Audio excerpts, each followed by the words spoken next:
Welcome back to part 5 of the deck building series, Economic Deck Building, or How to Not Go Broke Playing Magic the Gathering.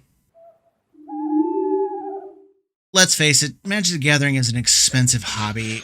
Cards cost a lot of money in the long run, and you're going to want to have ways to save some money, or wildcards in the case of Arena, so that you can keep playing this game that we all love. So how do we go about doing this without breaking the bank? So first off, I would say let's kind of reference back to a couple of videos ago on mana bases. For many decks, the mana base is one of the largest costs involved, especially in 60 card formats that require 4 copies of a specific land. If you're trying to fix for a 3+ color deck, you're looking at 12 to 16 rare lands or more sometimes in the mana base.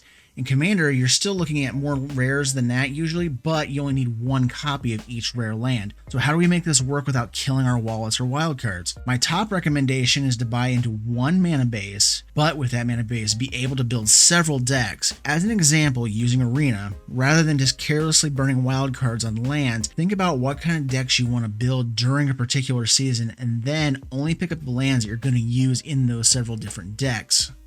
As an example here, we have my Plateboy Playmates deck that I use in Explorer, which I picked up a set of MDFC lands and shock lands to put the build together.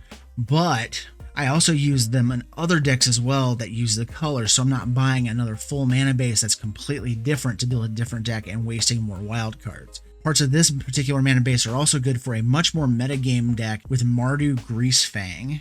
As you can see here, I'm still using the same Bright Climb pathways, the same Godless Shrines, the same Blightstep pathways, the same Needleverge pathways, the same Sacred Foundries, the same Blood Crypts, all those lands that were in that other jankier deck, I'm also using to play a much more metagame deck in Mardu Greasefang. On top of that, a lot of these other lands can also be slotted into my Historic Brawl decks, such as Hofri Ghostforge. I can use the Sacred Foundry, Needleverge Pathway for that deck, or I can use Taste of Karlov and use all of the black and white lands like the Godless Shrine, the Bright Climb Pathway, and then Takenuma can actually go in this deck as well.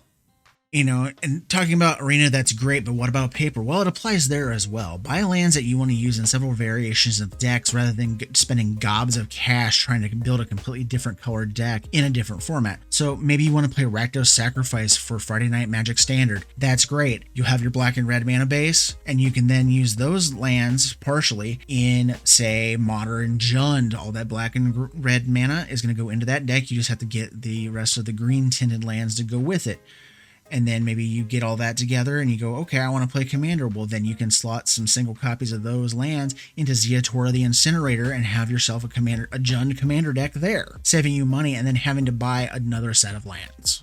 Just as with the mana base, you're going to want to look at the staples of the format that you're playing into and see if you can get a little bit of cross-play with those as well. When you do pick up those staples, you're going to want to make that so you can do multiple decks with those things. So like as an example, in Commander, if you play green, you're likely going to pick up a copy of something like Cultivate or Eternal Witness because they're just good green cards that almost every green deck you're ever going to build are going to want those cards. So you're automatically going to have 2 slots taken up in your green decks with those cards for all time.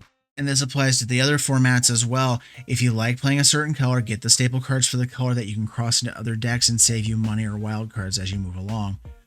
Along with sharing staples in the color combinations, you're also going to have some narrower cards that if you do it right, are going to be able to be shared with other decks to fill a slot requirement that you need in other things as well. For example, one of my all-time favorites is Doubling Season. Yes, this is a very expensive card. I think it's around $85 as a recording, but it is so versatile. If I want to play a Counters Matter deck, I can slot it in. If I want to play a token deck, you can basically make it an auto-include. If you want to play Super Friends, you must have this enchantment. And then you can look at how many variations within those 3 deck types that you can do. Atraxa, you can do Counters Matter with her. Hapatra and her -1/-1 counters, you can make it work with that.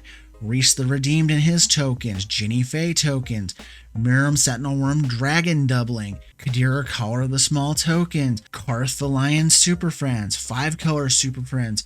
1 card, and I have just listed off at least 9 different decks that can slot in and help that deck out. That's the kind of quote-unquote narrow card you want to incorporate into your decks if you're going to spend the money on them. The last point I want to make in this video is that you don't have to go with the $85 Mythic to boost your deck up. There are usually alternatives out there if you look hard enough to make a deck stronger without busting the bank. Again, using the doubling season example, rather than slotting it in automatically with a Counters Matter deck, we can use a much less expensive card like Hardened Scales or Branching Evolution to get a similar effect and save about $75 over the doubling season. Or rather than dropping $200 on that brand new Imperial Seal reprint if you want a tutor, spend $30 and get a Diabolic Intent if you want a tutor in your deck and get similar results out of the same kind of thing. With a little planning before you make a purchase, you can easily create several decks off the card buys you're getting and make extra good use of your wild cards so you can enjoy the game without sweating the expenses so much. So what do you do to control your costs in Magic the Gathering and make a better play experience for yourself? Please leave a comment below, and as always, thank you for watching and have a great day.